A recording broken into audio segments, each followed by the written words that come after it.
gabrummaatti kufuu jaarraa lakkoofsifne jaarraa kana keessa goota duutu dhalate. Goonni sabaaf lolee qawwee fannifatee daangaa tiksaa jedhee dhalootatti laate. Gabrummaatti kufuu jaarraa lakkoofsifne jaarraa kana keessa jaarraanis dhalate.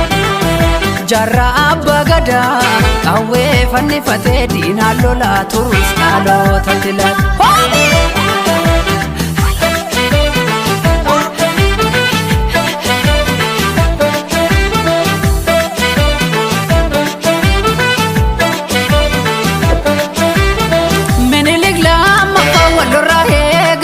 Fanu weeraree ani sini maru nagaya gabbaru qabdu jechuun ingabbaru jedhee waggaa sadee lolee gootummaadhaan darbee yaadatamuu qaba leenjisoo diiggaadhaa kan seenaa geedda. Kamiseef sanbatee jirti ijoollee warqitu hirroorri si duyini yoomuu harka kenne.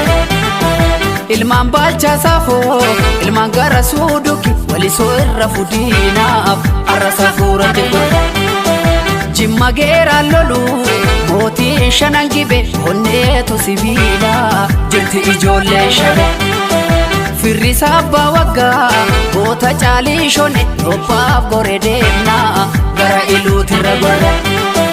Yagantuudhiis maal fokkorrii biyya baasaatiif du'a korre.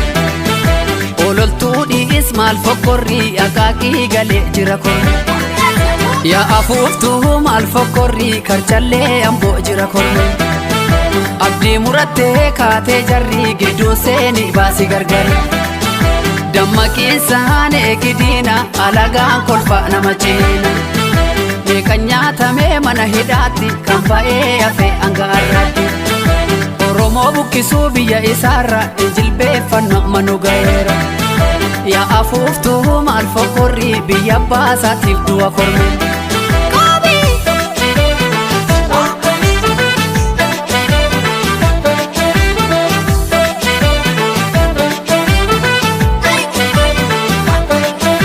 Imaanaan si harka jira qeerroo sabaaloli sabaaloli. Imaanaan si harka jira qeerroo sabaaloli sabaaloli. Dinni diina nunna ajjeesi allayyaatti darbi alirra darbi haqa keenya falmanne naman tumne ni beeka rabbi ni beeka rabbi. Haqa keenya falmanne naman tumne ni beeka rabbi ni beeka rabbi. Imaanaan si harka jira falmadhu dhaloonni qube dhaloonni qube. Imaanaan si harka jira falmadhu dhaloonni qube dhaloonni qube. Kanaaf diinni nu mormatti taane dhibe titaane dhibe. Barannee jijjiiramatu diina gube titaane dhibe. Yagantuudhiis maal fokkorrii qilintoo galee jira korme. Yaa afuuftuu maal fokkorrii biyya baasaaf of kenna korme.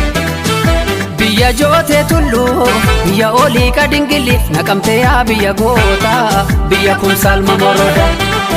Shaambuu jaartee forroo kootu gootichi gimbi qeerroo mandi keessa hanga daallee waan barate.